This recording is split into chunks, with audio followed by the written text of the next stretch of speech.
अपने पति को देखने चली आई।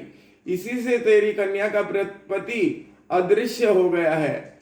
यदि वो घर जाकर प्रसाद का भक्षण करके लौटकर आए तो तेरी कन्या को पति प्राप्त हो जाएगा, इसमें संदेह नहीं है।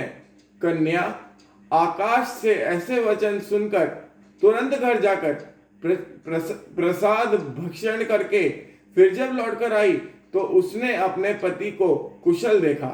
इस पर कलावती कन्या अपने पिता से बोली कि हे पिताजी, अब घर को चलो, विलंब क्यों करते हो?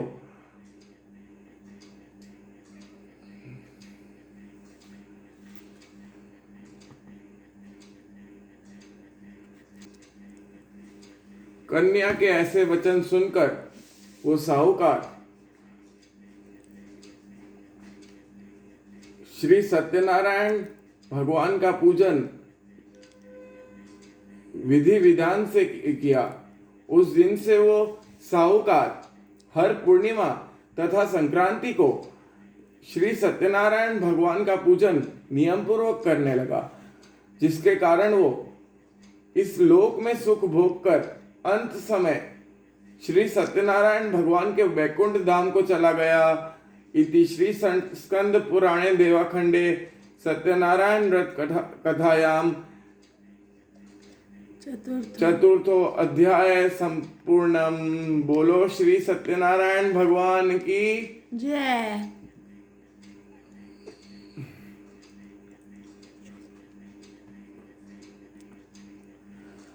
श्री सूत जी बोले, हे मुनीश्वरों, इसके आगे की कथा बड़े ही ध्यान से सुनने की है। प्रजा के पालन पोषण में लीन तुंगध्वज नाम का एक राजा था। उसने श्री सत्यनारायण भगवान के प्रसाद को त्याग कर घोर दुख पाया। एक समय वो राजा शिकार के दौरान बहुत से पशुओं को मारकर बरगद के पेड़ के नीचे गया तो उसने देखा कि उससे थोड़ी दूरी पर संतोष और भक्ति भाव से भरपूर बांधों सहित गोप ग्वाले श्री सत्यनारायण भगवान का पूजन कर रहे हैं। उस समय वो अपने अहंकार के वशीभूत होकर ना वहां गया और ना ही उसने प्रणाम किया। जब ग्वालों ने श्री सत्यनारायण भगवान के प्रसाद को राजा के सामने रखा तो राजा ने प्रसाद का परित्याग कर अपने घर को चला। इससे उसने अत्यंत ही कष्ट पाया। राजा के 100 पुत्र, धन धान्य आदि जो कुछ भी था वो सभी नष्ट हो गया। तब राजा ने निश्चय किया कि वो ये सब श्री सत्यनारायण भगवान का ही किया हुआ है। इस कारण मैं वहां ही जाऊंगा जहां सत्यनारायण का पूजन हो रहा है।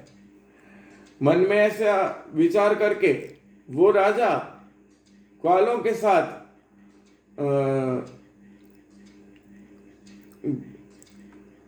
श्री सत्यनारायण भगवान का विधि सहित पूजन किया।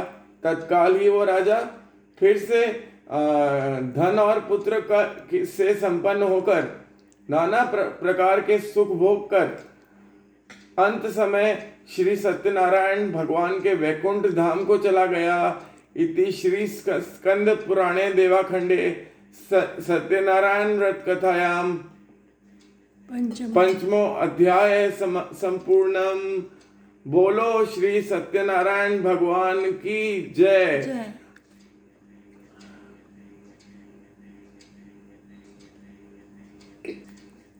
जो नर नारी परम दुर्लभ इस सत्यनारायण के व्रत को करते हैं और भक्ति के साथ तत्काल फलदायिनी इस पवित्र कथा को सुनते हैं, उनको सत्यनारायण की कृपा से धन एवं धान्य आदि की प्राप्ति होती है। निर्धन को व्रत करने तथा कथा सुनने से धन की अवश्य प्राप्ति होती है और बंधन में बंधे हुए प्राणी बंधन से मुक्त होते हैं।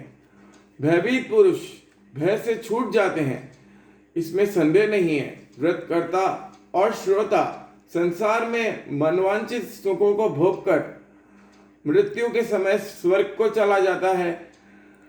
हे ब्राह्मणों, मैंने तुमसे ये श्री सत्यनारायण का वर्णन किया। इस जन्म के पहले मानव देह को पाकर जिन्होंने श्री सत्यनारायण भगवान का व्रत किया है, उसके दूसरे जन्मों की कथा कहता हूं। काशी नगरी का शतानंद अपने दूसरे जन्म में परम बुद्धिमान सुदामा नाम का ब्राह्मण होकर श्री कृष्ण भगवान का दर्शन कर मोक्ष को प्राप्त हुआ। लकड़हारा जो गिल था वो केवट होकर श्री रामचंद्र जी की सेवा कर मोक्ष को प्राप्त हुआ। उल्कामुख महाराज दशरथ नाम के राजा होकर श्री रंगनाथ जी की पूजा कर वैकुंठ को गए। साधु नाम का धर्मात्मा साहूकार दूसरे जन्म में मोरध्वज राजा हुआ, जिसने अपने पुत्र को चीरकर तथा उसे ब्राह्मण रूपी श्री कृष्ण को देकर मोक्ष को प्राप्त हुआ। तुंगध्वज राजा दूसरे जन्म में स्वयंभू मनु हुए, जो भगवान के परम भक्त बनकर वैकुंठ को प्राप्त हुए। इस प्रकार जो मनुष्य श्री सत्यनारायण भगवान के व्रत की कथा का श्रवण करते हैं, वे सांसारिक बंधनों से मुक्त होकर मोक्ष को पाते हैं। इसमें किंचित भी संदेह नहीं है। इति श्री स्कंद पुराणे देव्या खंडे सत्यनारायण व्रत कथायाम पंचमो अध्याय संपूर्णम। बोलो श्री सत्यनारायण भगवान की जय।